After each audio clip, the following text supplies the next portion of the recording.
जय माता दी दोस्तों, मधुरामंदिर.com के इस वीडियो में आप सभी का स्वागत है। आज के इस वीडियो में जानेंगे उन उपायों को जिनको निर्जला एकादशी के दिन करके हम पाएंगे माँ लक्ष्मी की कृपा, जिससे कि हो जाए धन लाभ। तो इन उपायों को जानने के लिए वीडियो पूरा देखिएगा। पंचांग के अनुसार ज्येष्ठ माह की शुक्ल पक्ष की एकादशी तिथि को निर्जला एकादशी मनाई जाती है और यह एकादशी साल की सभी एकादशियों में सबसे बड़ा और कठिन माना जाता है।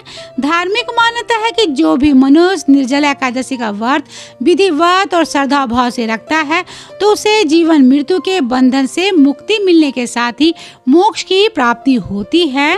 कहा जाता है कि निर्जला एकादशी चंद्रमा की ऊर्जा से जुड़ी होती है, इसलिए इस दिन व्रत को करने से साधक को मानसिक संतुलन बनाए रखने के साथ ही उसकी आध्यात्मिक क्षमता को भी बढ़ाता है।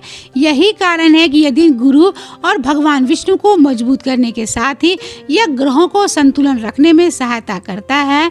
तो वहीं निर्जला एकादशी पे कुछ विशेष उपायों को करने से माता लक्ष्मी की कृपा प्राप्त होती है, जिससे कि जीवन में सुख समृद्धि की प्राप्ति होती है। तो चलिए जान लेते हैं निर्जला एकादशी के दिन किए गए उपायों को। सबसे पहले है माँ लक्ष्मी की कृपा प्राप्त करने के लिए।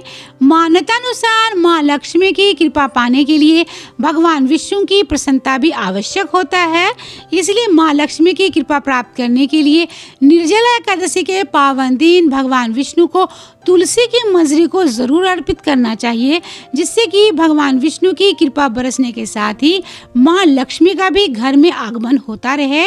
अगला है धन प्राप्ति के लिए।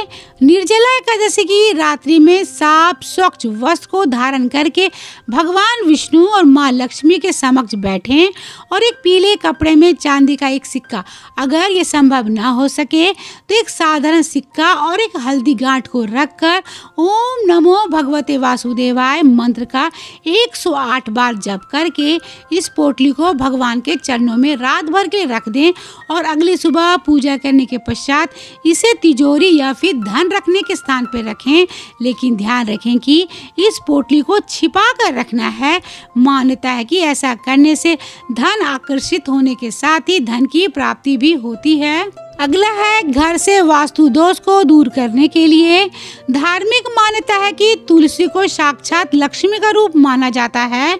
निर्जला एकादशी की शाम को तुलसी के पौधे के समक्ष घी का एक चौमुखी दीपक में कुमकुम और एक चुटकी अक्षत डालकर जलाएं और फिर तुलसी के 11 बार परिक्रमा करके अपने कष्टों से मुक्ति पाने की प्रार्थना करें। लेकिन ध्यान रखें कि एकादशी के दिन को तुलसी को छूना नहीं चाहिए। माना जाता है कि इससे घर का वास्तु दोष कम होने के साथ ही जीवन में सुख शांति भी मिलती है। अगला है ग्रहों के अशुभ प्रभाव से मुक्ति के लिए। जिन घरों में अक्सर आए दिन कलह कलेश होने से तनाव की स्थिति बनी रहती है, तो गंगा जल में थोड़ी सी केसर को मिलाकर इस जल को घर के मुख्य द्वार और मंदिर पर छिड़कें। मान्यता है कि इस उपाय को करने से घर से नकारात्मक ऊर्जा कम होने के साथ ही राहु केतु के अशुभ प्रभाव को भी यह शांत करता है। अगला है निर्णय लेने की क्षमता बढ़ाने के लिए। निर्जला एकादशी के पावन दिन कार्यस्थल या फिर ऑफिस में शंख को बजाएं। मान्यता है कि शंख की ध्वनि वातावरण को पवित्र करने के साथ ही मानसिक स्वास्थ्य बेहतर करने के साथ ही निर्णय लेने की क्षमता को मजबूत भी करता है। और अंत में है आर्थिक स्थिति मजबूत करने के लिए। निर्जला एकादशी के दिन से शुरू करके 108 दिनों तक सुबह स्नान आदि करके सूर्योदय के समय लक्ष्मी सूक्त या फिर श्री सूक्त का 11 बार पाठ करें।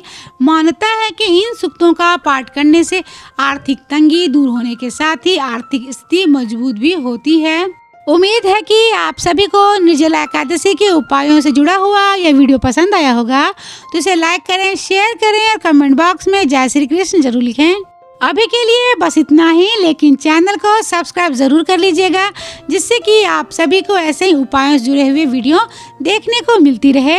अभी के लिए बस इतना ही। आप अपना और अपनों का ख्याल रखिएगा। जय श्री कृष्ण।